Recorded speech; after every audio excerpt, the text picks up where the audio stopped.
All right, cool. Well, thank you all for joining. This is our 2024 Gardening Unplugged on how to succeed with cuttings. I am Aaron Selby. I'm the production supervisor here. Produce all the plants, my crew and I, for the gardens and the nursery. So today I'm trying to jump into something where I think people have issues, and that's cuttings. So what we're going to talk about is how to succeed.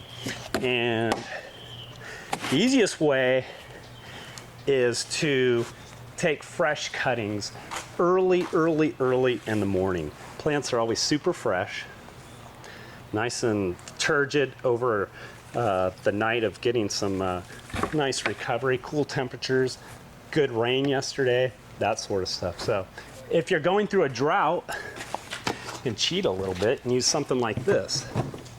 This is a silicone. It's made by Protect or Dynagrow. It's their product called Protect. And what I would do is a lot of times at home, I will pre-treat my garden plants that I know I want to cut. What this product does is hardens all the cell walls in the plants and makes them basically hold up after cutting. It'll also make them super duper drought tolerant, that sort of stuff. So if you don't have nice cuttings, or if you know you want to prep something, I usually do this. How far in advance would you? I start about 3-4 weeks. Oh, and just work. Yeah, twice a week. Twice a week. A lot of times here with our containers, if I have a difficult plant I know I'm going to be producing, or something that typically wants to wilt under mist, I'm going to pre-treat it with this and try and get it as strong as possible prior to cutting. So, and we'll get into the different types of cuts and some of the ones that will actually hold up better. So we'll pick this up. So some of the supplies that we're going to need, typically that I use here and at home, or if I'm out botanizing. A cooler is kind of nice. I use this junky old one. It was a beat up that I had. We're also going to need Ziploc bags. Ziploc bags are good for storing your cuttings in, that sort of stuff. I usually just bring this and that. We're good to go. We're going to talk about some things. I bring like a lighter or gas. This is how we will sterilize our pruners. A lot of people use bleach. A lot of people use alcohol. I don't like either of those. Alcohol doesn't do much, and bleach will corrode. So here we use high volume gas because we use them so much, and we would simply just sterilize our pruners, make sure there aren't any viruses, pathogens, bacteria, that sort of stuff on the pruners. This is the only way to clean them. And I'll shut that down. I use the Bic out in the garden.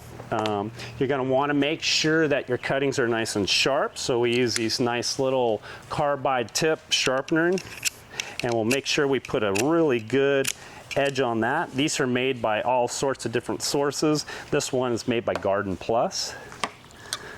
Nice sharp pruners.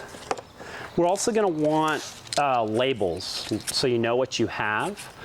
We can date things, that sort of stuff, where they came from, who gave them to you, the date. We're also going to use a UV safe paint pen. These are Deco Colors lines. We usually write everything in these because they are UV safe, so they don't fade. Number 2 pencil also works good. Wax crayon, all that sort of stuff. Okay, now we're going to get into the cuttings. Once again, I'll sometimes even use a bucket of water instead of the cooler, so I can go cut my plants, stick them on water, and keep them as fresh as possible. That's always a nice thing. And I can stick a ton of cuttings in this, up to 500-600 cuttings can fit into a bucket of water, so you can do damage with just this little bit. All right, so now what I'm going to do is talk about the different stuff that we will use, hormones and that sort of stuff when you're at home. As you can see, hormones, there's a lot of options out there, and this isn't even all of them. In our past videos, I've talked about Dip and Grow. It's an alcohol base I'm actually out of right now. That's another hormone that you don't see out here. What's nice about Dip and Grow is you can make it to any concentration you want. So you can use it for really soft stuff to really hard woody stuff. So that's a nice little product to have.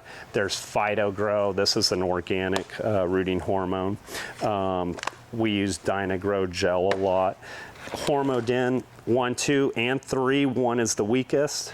3 is the strongest concentrate. We use 3 just about on everything. It'll root woodies and soft. There's no burn.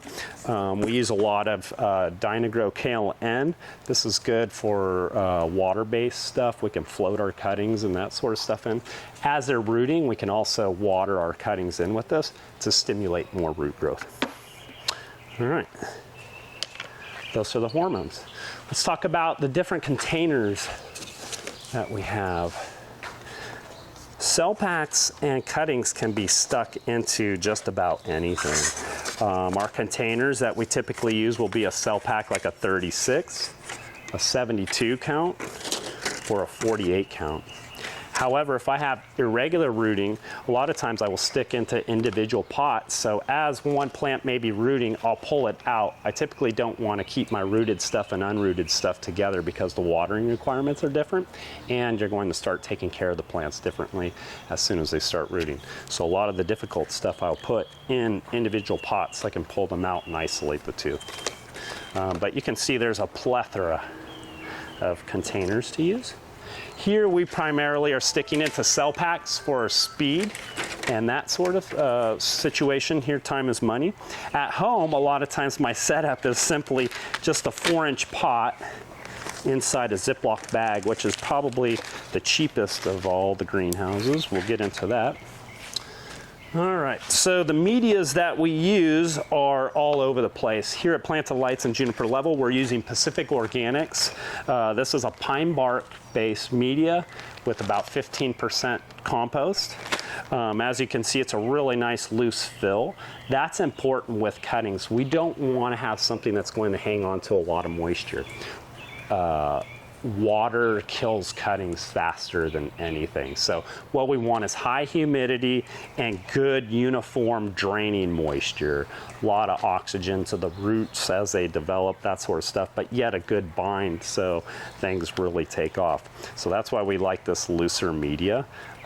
Once things kind of take off, there's a good oxygen ratio to the roots and things really take off. You can also use a peat, perlite, vermiculite, and sand blend. It looks a really fine blend. This is really popular to use. You can buy these types of blends at the store. This is Jolly Gardener's line. You can also use Fafford. Just use a high-end media is what I always say. Don't skimp on the media. A lot of them are preloaded with lots of beneficials and mycorrhizas and stuff like that. This is another media. It's a little bit more coarse. This is just peat, perlite, and pine bark.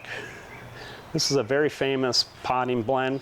This is also Jolly Gardener's blend. You can use Fafford or one of those lines. Looks good. This is perlite. Perlite is used in lots of cutting material. You can actually stick directly in perlite. It's a pH neutral media. It's non-renewable, but it is reusable. I definitely reuse as much of my perlite as possible. I just re-sterilize it and clean it when I need it.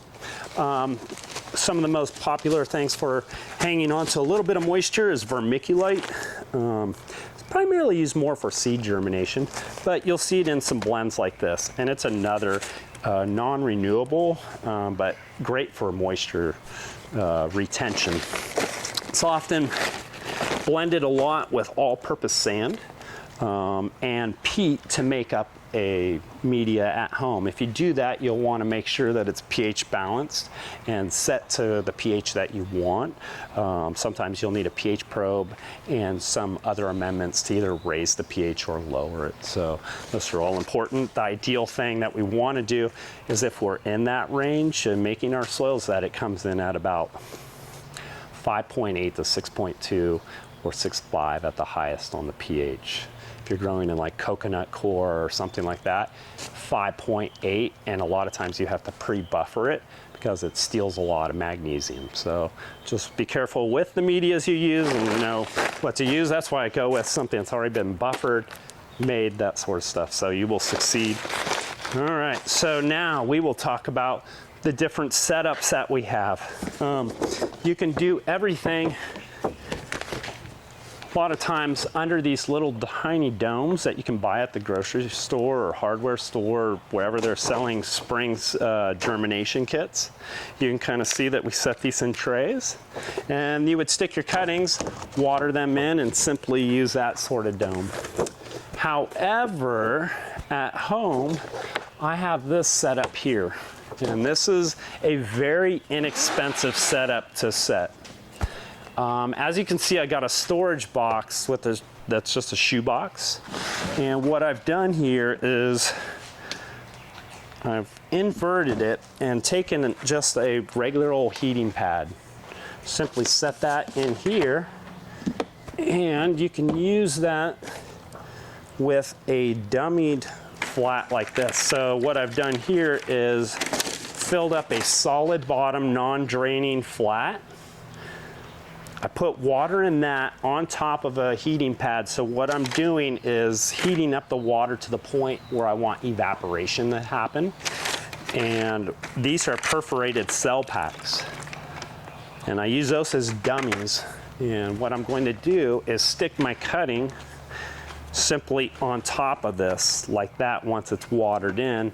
And I will dome this to keep all of that humidity in, just like that. I want a little bit of airflow to be able to come up and through this, so it's not completely socked in and 100% moisture.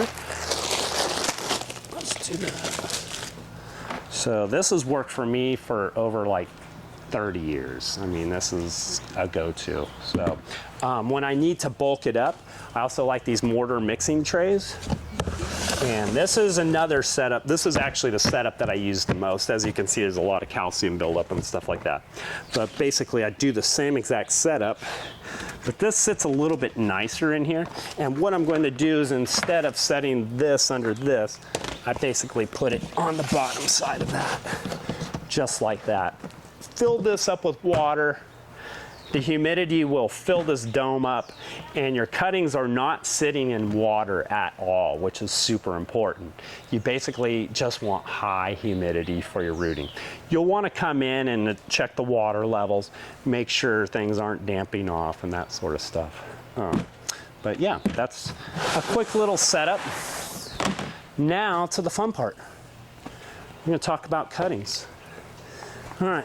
How many of you guys have stuck cuttings before? I talked with you, you've done it? No. All right, cool. Cuttings are so easy. It's the quickest way to get a full-size plant. You're basically cloning whatever you're looking at. And a lot of times you might find a mutation on a plant and there's no other way to produce it other than to isolate it via cutting or a division. But in this case, we would be doing some divisions. I'm going to explain a few different cuttings for you guys first, for those of you who've never done cuttings. There's a few different types out there. So this is our branch that we just cut out of the garden. You can see it's already kind of wilting. But what we're looking at here are a bunch of different things. There's softwood, which typically just bends really easy. I like softwood. It typically roots really well.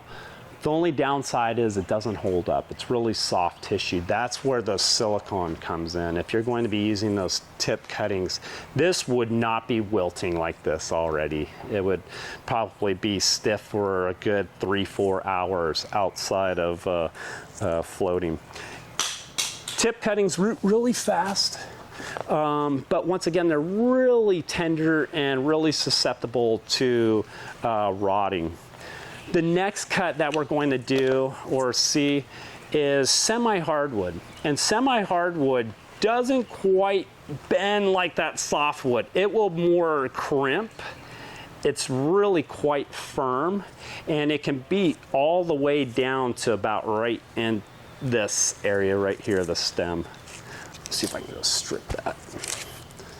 And you can kind of see softwood I can bend really easy. This does not want to bend without cracking. All right, so it's a nice firm wood. What I like about semi-hardwood is typically it's got a higher concentration of hormones there to root, and it's also going to hold up really well in this situation or any high humidity area.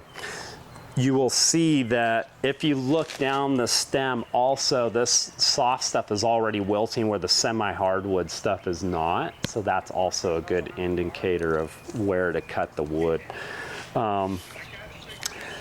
There are also things like hardwood cuttings. That would be old wood that is going to crack. That's usually the base. It snaps like wood does.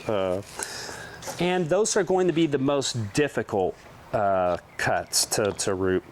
One of my favorite cuts that we do is a heel cutting, and what that is where we come into the plant and we simply just peel this off, right off that main stem. What I like about heel cuttings is that at the base of this, there's usually a concentration of stacked nodes, and nodes are really important for cuttings because that's typically where our vegetative or flowering buds are. When we're paying attention to perennials in particular, you have to look at whether the plant is in flower or not. A lot of times if I was to cut up here on a perennial where it's in flower, it's nothing but flower buds. So if you were to root it, it basically just turns into an annual because there's no vegetative buds. So you have to know where you're looking on perennials to root. So something that's woody in base, like a lantana, a cestrum, salvias, those you can kind of get away with things in flower. However, things like phlox, some of our amplasters, any of the gymnasters, any of the new symphyotrichums, that sort of stuff, those cannot root while they're in flower. So you have to know the timing. They will just sit and sit and sit and sit and sit because all they want to do is flower at that time. So you either have to time prior or after, or you come in and simply just deadhead the flowers and let the plant reflush with vegetation, not flowers. Okay. What I love about the heel cutting, once again, is that you can typically have a concentration of internodes that has 6 to 7 nodes in a 1/4 inch of wood. The importance of that is that you have lots of buds there once the plant roots, that it's going to put on good vegetative growth and give you a nice, healthy, full plant that looks something like this. The downside to the heel cutting versus a tip cutting or something like that is, if you notice, I removed that whole branch off of this. So basically you're utilizing the whole piece of wood and wasting so much of it there. So I'm going to reduce the foliage, and we will stick this in our Hormidin 3, just a real light coat. You don't need much. It's like powdering a pastry. You want it to be really light coated. And then we're simply just going to set that in our pre-hydrated media and do that. So we're going to talk about a few different things here cutting wise. Some of the best things I like to do is cut as early in the morning, keep my cuttings nice and fresh by floating them on water. But basically I'm going to be sticking 2 to 3 node pieces, something like this. And I like to reduce my foliage to reduce the stress on the plant so they don't start wilting. The other thought there is, when I have a mist system like we do here professionally, if I was to leave all this foliage, what happens is it covers the canopy, or the canopy covers the top of the soil. Your soil dries down and then your cuttings dry up. So you have to keep your soil uniformly moist at all times, but not wet. That's the thing. So we're gonna scratch that and give that a nice little coat. And I'll do a few of these, and then we'll just simply water this in to get a good bind around the cuts. And you can either use the world's cheapest greenhouse, which is the Ziploc bag, which is what I use a lot. If I don't need a huge setup and I am only sticking a couple cuttings, this is what I do. And then I basically just Ziploc that up. I'm gonna come back, I'm gonna label everything properly. This is Cestrum parkii, and the date and where it came from. And we're gonna go 5/11/24. And the source I'll just write as JLBG, Juniper Level Botanic Garden. And we're gonna simply tag that up and walk away. About every, I would say about every 3 to 4 days, I will come back, and if you see the humidity inside the bag is starting to go away, I take distilled water and I simply open up the bag and just give it a little bit of mist, not much, once again, not a lot of water. We just want high humidity. And I will keep that in a well-lit area of a house or greenhouse, but not somewhere where it's super hot. The ideal temperature would be around 70 to 75 for rooting, that sort of stuff, and not having any issues. All right, so say I have a salvia out in my garden like this, and I want some cuttings. A lot of times when I'm coming up to a plant, I will start looking for secrets. Are there any roots already starting? And if you look into some of these plants, there are actually adventitious roots starting from some of this wood. And lo and behold, it's actually coming right out of a heel. So a lot of times when I'm approaching a plant, I might not know what to look for. This place has a lot of plants. 40,000 plants. Tony will put something on the list for me to cut, and I don't know anything about it, so I'll go study the plant. I will go look for the wood to see where there may be roots starting already. I might want to use that wood. That's a good little tip for success. That was something I really wanted to show you guys. And one thing I also wanted to reiterate is if you look at where all the heel cuttings are, you've got good rooting coming out of these things already at the heels. So what we're going to do to succeed, I'm going to come into a plant like this where I actually see adventitious roots starting. I'm going to come in, I'm going to cut that piece out, and I'm going to go back to my heel cutting that I absolutely love. So I'm going to take the top third out of it, and all I'm going to do here is simply hold that and peel that off. When you're removing some of this foliage down here, you want to be careful that we're not removing vegetative buds. We just want to create a little bit of a wound by removing some of those outer leaves like that.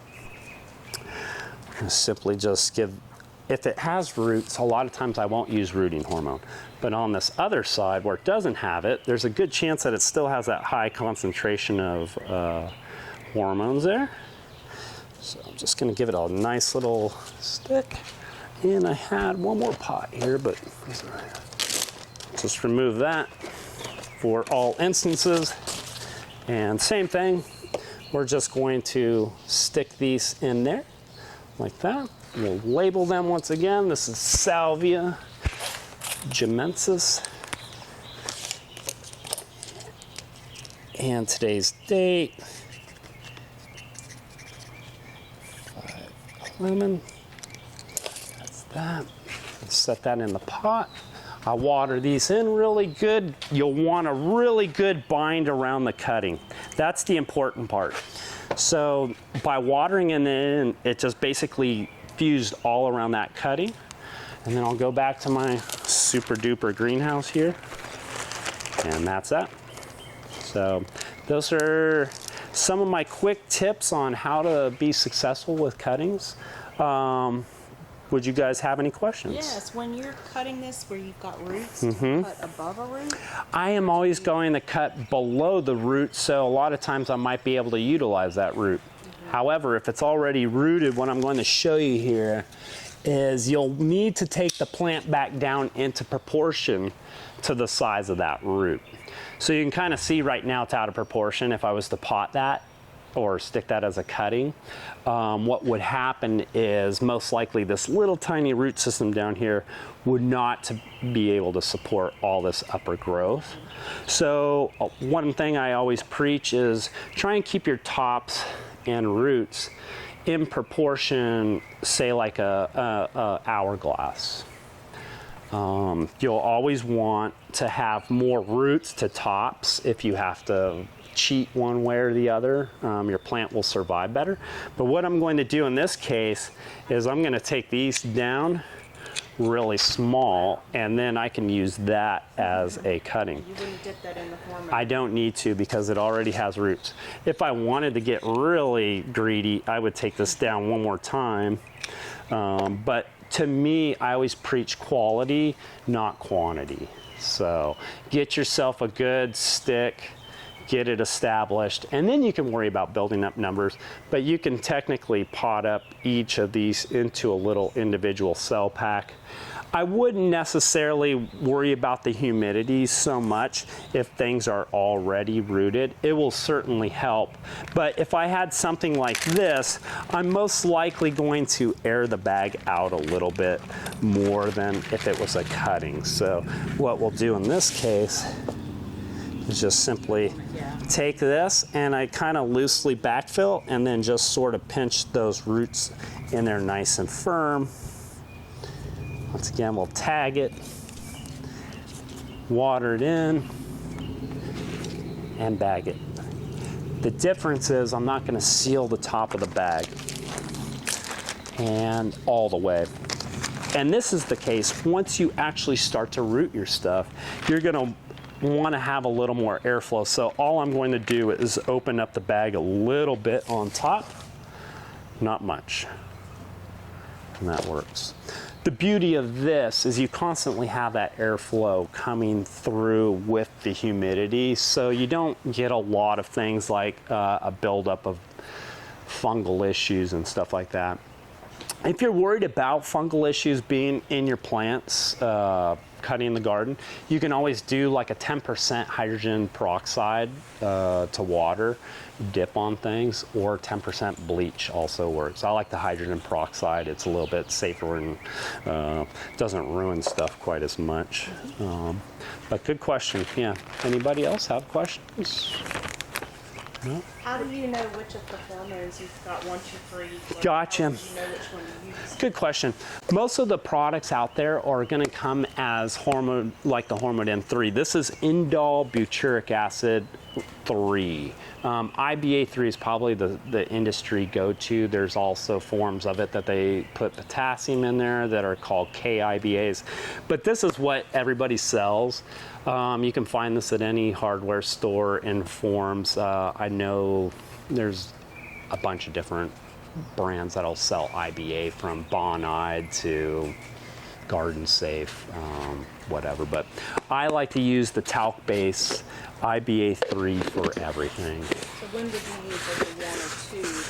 You did mention earlier you as a home gardener, you can use all of them. So this is the weakest concentration of hormones. So a lot of people have like these, they've done enough studies that they can actually show that this one might be more beneficial on this particular clone of a plant. So in my propagation manual from school, the professor who had it actually used what specific IBAs he was using for particular cuttings and that sort of stuff. So to me, I've never seen out of the powder IBAs in my 20 plus years of propagating here at Plant Delights, any downside to just going straight for the strongest. Here, time is money. So we want to get things rooted in without damage and get them to the customer as fast as possible. So for us, I use all of this. The difference between, say, a 1 and a 3 is a matter of about anywhere from 14 to 20 days of rooting. So with this, I'm going to be about 14 to 20 days faster than, say, this. So that's huge. 3 to 4 weeks, 2 to 4 weeks, somewhere in there, I can really step up a crop. So by the time these are already rooting in, these are probably just starting to throw little tiny roots, and I won't be able to handle them as fast. So that's a good question. But out of the talc-based products, I never have any issues. One of these is about 35 bucks. This would last a home gardener probably 10 years. I mean, if you're only doing a few cuttings a year. And you can store this in a cool, dry place like a fridge. I've had it there for multiple years, and it's fine. And then the root gel, they're really good. They develop really good roots, but they're really expensive, and you don't get as many cuttings stuck with them. But if I have hard stuff that I need to root, I'm going with this just because. Yeah, or some of the stuff that I don't necessarily know what's going to root. There's so many rare and unusual trees here where we may have a sport on them, or we want to just repropagate them to put them in a different place, or there may have been damage. Get a lot of storm damage on some of our unusual stuff, and it's unfortunate. But if I have something difficult, I typically will go with one of these. That's easiest. So as a home gardener, those are your best options to go with. So, yeah, great questions. Anybody else? When y'all are on the hunt for rare plants, so you don't have to take the whole plant, you take cuttings. We take cuttings, and in the field when we're collecting, we take Ziploc bags. Another thing that we use a lot of are sheets of aluminum foil and wet paper towels. When I'm collecting, I also take it another step. I will actually take a soil sample so I can run the pH of what that plant is growing in its natural environment. So a lot of times I can do a pH test as well. So when I get back and actually start cultivating it, I know where it's going to thrive. So I can look at that. But typically what we'll do when we go botanize is we use Ziploc bags, paper towels, and aluminum foil. We'll take the cuttings, wrap them in a moist paper towel, not super wet, and then wrap that in aluminum foil to keep all the temperature regulation in. Put it in a Ziploc bag. Cuttings have lasted up to, I've seen Tony on trips for 3 to 4 weeks, and he'll come back with cuttings that he took at the beginning of the trip that are still in good shape that way. So it's not ideal, but it will work. So that's what we use. Yep. Good questions. Yeah, those are great. Yeah. Anybody else? Anything? Questions? Can you keep them in the fridge? Should you refrigerate them if you can't quite get to them like some of them? So yeah, okay, great question. Another great successful thing to do with cuttings. We're approaching summer. You had a storm come through last night and it took out your favorite plant. Now, how do I save it? All right. Best thing to do is go out, cut those plants back nice and fresh. If you don't have anything set up, put them in the paper towel setup. You can Ziploc them, put them in your refrigerator, and keep them in that. I've had cuttings up there for 3-4 days, and they don't degrade at all. When it's really hot out here in summertime and we're producing cuttings, a lot of times my crew and I will go grab all the cuttings, process them, bag them up in a Ziploc bag, and then put them in the cooler till the end of the day right before we leave. What that does is our greenhouse can get really, really hot. So it just relieves them of being in that hot greenhouse for, say, 4 extra hours through the day. So what we'll do is we'll process them early in the morning, stick them later in our shift right before we go home. So then things are kind of cooling down in the greenhouse and aren't going to stress the plants, and they have that whole night to stay nice and cool. So it's a really, really good technique to use. Luckily for most gardeners at home, we're going to be sticking cuttings and stuff and storing them in our house where it's in the ideal temperature range of like mid 70s, and you're good to go. So great questions. Yeah, those are really good. Anything else we have? No? All right. Well, thank you for sharing time with me. It's nice to hopefully give you guys some tips on how to be more successful with cuttings. And we appreciate the opportunity to do this. So happy planting, and we'll see you all next time. Thanks. Thank you. Yeah.